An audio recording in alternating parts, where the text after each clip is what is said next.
Hi guys, good afternoon and welcome to Your Stocks. I'm Pavitra. With me is Ekta today, and it's turning out to be quite ugly, right? As we get to the end of the session, there has been a fall in the market. We're currently sitting with a cut of around 125 points on the Nifty, and a bulk of the pressure is actually coming through from the financials. So the Nifty bank in itself is down around 670 points, and you've seen that decline only accelerate in the past few hours or so. So it is really SBI, Kotak, you have IndusInd Bank, which are some of the larger names seeing some cuts. And what's holding up, if you are really looking for some spot of green, perhaps the cement names. But all in all, Ekta, like I was saying, the fall is getting much steeper, as we close this week. Hi, Pavitra. Yes, absolutely. And like you mentioned, it is definitely a lot about the financials this afternoon on the downside. The Nifty PSU Bank Index itself has fallen close to 3% on a week-to-date basis. We also have the Nifty Private Bank Index, which is down around 1.6% on a week-to-date basis. Not to mention that the Nifty Bank, which has lost around 4.6% year-to-date, has lost around 1.4% this week itself. So there's cement, which is doing well, but on a week-to-date basis as well. Just watch out for the IT stocks as well, which have managed to hold up, better. For example, or the biggest case in point would definitely be TechM, which is going home with gains of at least over 5 to 7% on a week-to-date basis. And not to mention even something like a Reliance Industries, which is up around 4% on a week-to-date basis. So that's definitely supported the resilience that we're seeing, at least for the Nifty 50 this week. But that's on the markets. Joining us this afternoon, we have Shahina Mukadam. She's an independent market expert. She's talking about the fundamentals this afternoon, and Ruchit Jain, who's the head of research at 5paise.com, to answer all of your technical queries. Ruchit, hi, welcome to the show. Before we get to all of the queries specifically this afternoon, just wanted your thoughts on the markets, the fact that we've not managed to hold on to 18,000 on the Nifty, and the real brunt is definitely on the financials, as Pavitra and I have been indicating. Yeah, hi, very good afternoon, Ekta. For three sessions also, if you look at the market move, when Nifty surpassed that 17,950, 18,000 mark, the support was not coming in from the banking front. The more index movement was supported by IT and other heavyweights such as ITC and Reliance Industries. So we believe that the chart structure of Nifty is still not much negative yet. 17,850, 17,800 somewhere would become a good support for the index. Even if you look at today's options data, then in the morning, since the morning trade itself, both 18,000 call as well as put option witnessed writing of positions where total premium was around 200 points. So this indicates that the option writers are expecting next week's expiry to be, the next week's movement to be in the broad range of 17,800 on the lower side and 18,200 on the high side. So I think Nifty is not looking much weak from current levels. Maybe around that 17,800, 850 if comes, there could be a good opportunity to take some contra buy positions again. All right, that is the call on the market. We also have Shahina. So Shahina, Ruchit, let's get talking about some of the queries that are coming, because we have a whole list to tackle. The first one is from Siddhant Matthew, who writes to us from Mumbai. He has 1,000 shares of BLS International, which he bought at 135. He also has 50 shares that he bought of Route Mobile at 1,800. He says he's a long-term investor and he wants to know whether he should hold this or he should sell, what he should do. So Shahina, let me come to you first on BLS International. He bought at 135. It's currently closer to around 170. What do you think of this stock? He has made good money on it, but do you think there's good upside from here as well? Well, I think these both stocks are, the valuations are a bit on the higher side. So I would believe that, the investor will be better to do part booking in both the stocks, BLS as well as he's got Route Mobile. See, basically BLS, I mean, there's nothing wrong in the, numbers. The numbers were very strong for Q3 and they've shown very strong performance. But margins are coming down and it is expensive. So I would part book my profits. And as far as Route Mobile goes also, there's a lot of business, international business is very strong. But at the same time, I think valuations are expensive. As for most platform stocks, I think this stock also will consolidate for some time. So the investor can part book in both, according to me. Okay, all right. Ruchit, would you have a call on these two technically? Yes, I think I'll go with Route Mobile first. The broader trend still remains negative, but within a downtrend, we are witnessing a pullback move since last 1 week. Now on the weekly charts, this pullback move could get extended towards that 1450, 1500 range. So ideally, those would be good levels to take an exit from the stock. So can be held at current levels with a stop loss below 1200 for potential target of around 1450 to 1500 and take an exit over there. And BLS International, even my advice would be to take to book partial profits over here. The stock is hovering around its 200-day EMA, which is a crucial support, and 158, 160 is a good support range for the stock. So book partial profits, and then rest of the positions you can keep a stop loss below 158. Okay, all right. So that's the word coming in on BLS as well as Root Mobile. Well, we have another query. We have C. Madheshwaran, who writes to us from Andhra Pradesh, has a question on Transport Corporation of India. Wants to know if this is the right time to buy the stock for a long-term perspective. Shahina, what would you recommend? Transport Corp, currently it's doing well, but nonetheless, on a long-term basis, do you think that maybe there could be better stocks? Well, he can buy according to me at current levels, but do keep strict stop loss because of the overall market uncertainty of the direction. Because I think it's a large player in the logistics space, 9,000 plus truck in operation. It's pretty strong in terms of its business prospects. Numbers, it's a steady performer. So I think the business should look up with the national logistic policy that the government is putting in place. So I would hold the stock with a stop loss. Okay, hold with a stop loss. Ruchit, what about you? How do you look at Transport Corporation, and do you think that this is a good time to be getting into this stock? For the last 1 year, it's been pretty flat, right? Yes, in fact, I was just looking at the long-term charts, since this query is for long-term. So since November 2021, the stock has been hovering within this broad range of 800, 820 on the higher side and 550 on the lower side. So I think this is the broad time-wise correction which is going on in this stock. Now the good thing is that recently we have already seen some price correction from the higher end of the range, and the lower end, which is around 550 to 600, is quite close to the current market price. So downside seems to be very limited from here on. Any declines towards that 600, 550 range, that should be a good buying opportunity for this one. So you can look to add, but on declines near that 600, where the risk-reward ratio would again become favorable. Okay, well, not much of a mover in the past couple of months. That's Transport Corp, currently at around 643 rupees per share.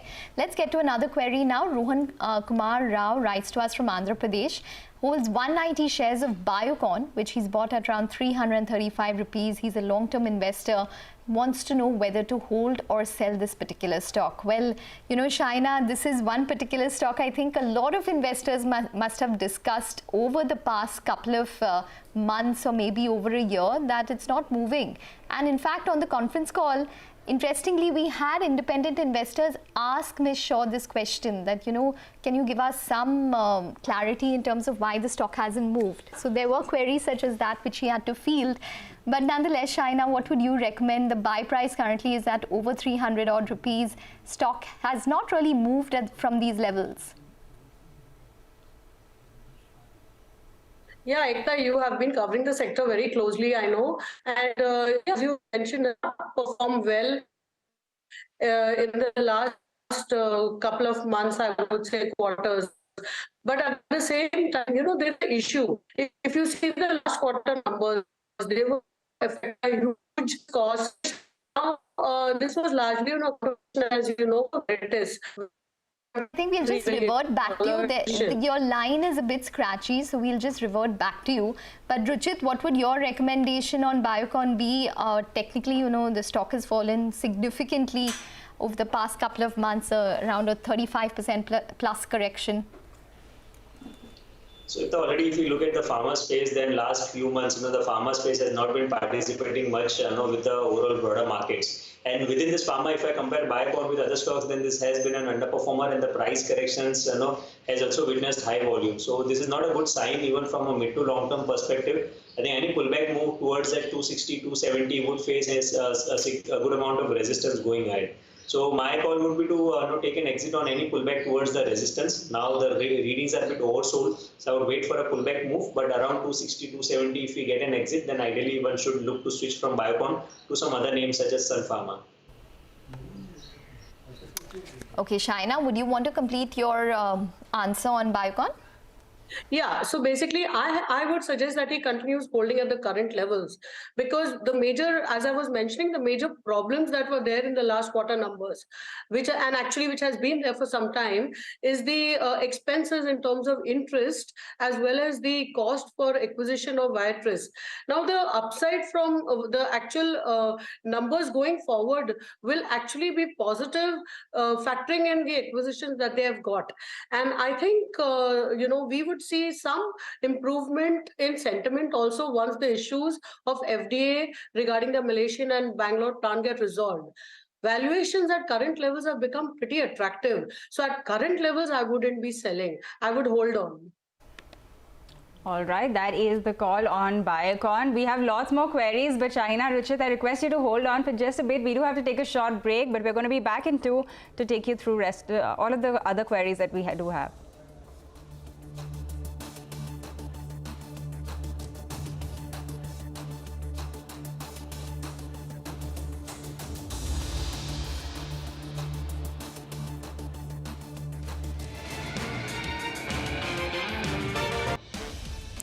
Welcome back. Well, 17,916 currently for the Nifty. We have the mid-cap index, which is down over 200 odd points, and the Bank Nifty, which is underperforming the most, down over 600 odd points. We have Shahina Mukadam, who is joining in to discuss the fundamentals. Ruchit Jain, who is here to answer all of your technical queries.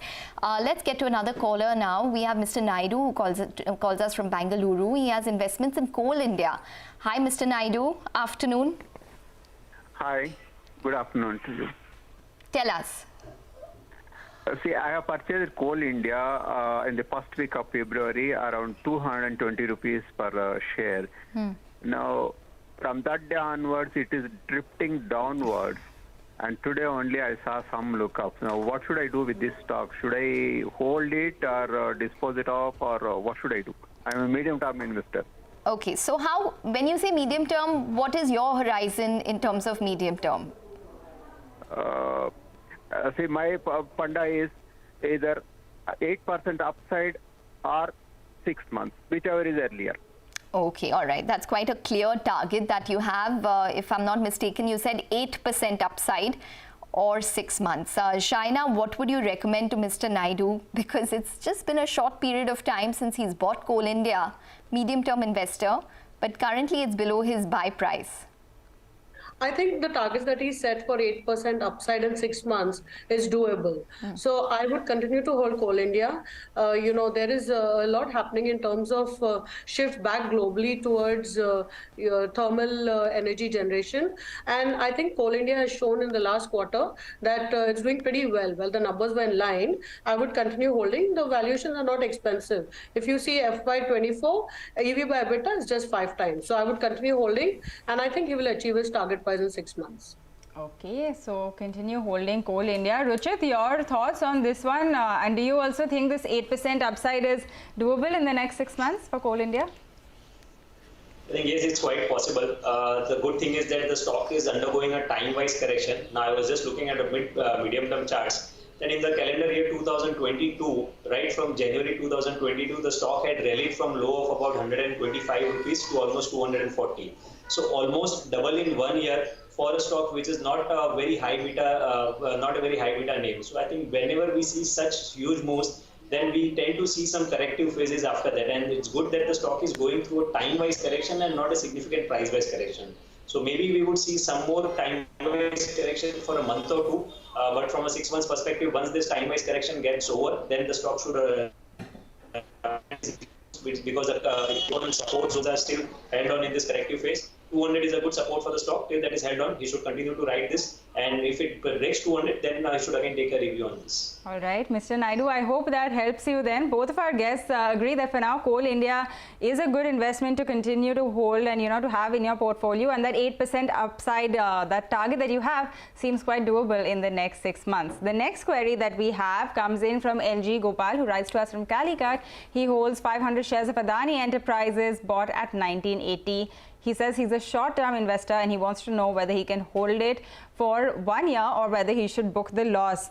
Shahina, coming to you on this one, Adani, we have spoken about, I feel like we've been talking about this, for the past few weeks. But now, what do you think? What would you suggest to someone who can hold it for 1 year? They bought in at around 1980. Adani Enterprises closer to 1725 right now, and it is one of the top losers on the Nifty today as well, down around 3%. I think it's very risky to continue holding to the stock. Yeah.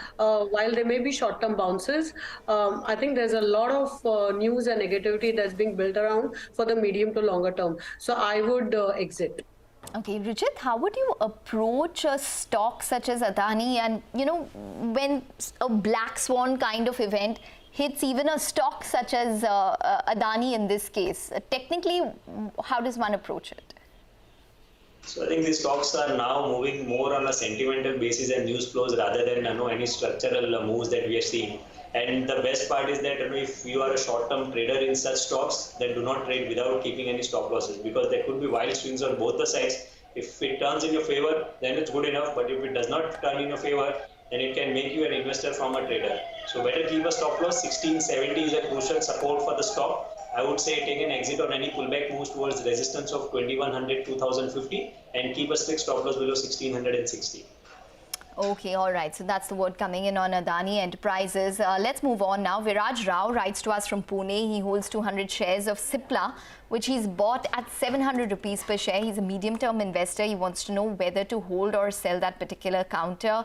Shahina, again, over to you on Cipla. They have a good inhaler portfolio on one end, but they do have issues on their Goa facility on the other end. What would you recommend?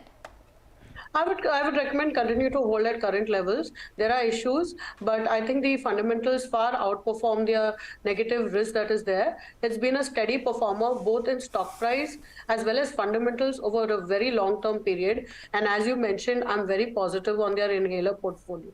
And they are getting a lot of US FDA approvals going forward. They are expanding pretty fast. Cash flows there's strong visibility in their US product portfolio, as well as free cash flows are pretty robust. So I would continue to hold. It's a portfolio stock, hold for the long term. All right, hold Cipla for the long term. But on that note, Shahina, Ruchit, we are going to wind down on this edition of Your Stocks. Thank you very much for taking out the time and helping us go through all of these queries. We are going to wind down with the news that the market is down 120 points, led lower largely by the financials. The Nifty Bank still seeing a near 650-point cut. We have the last 1 hour of trading for the week left, so stay tuned. Closing bell will help you navigate that.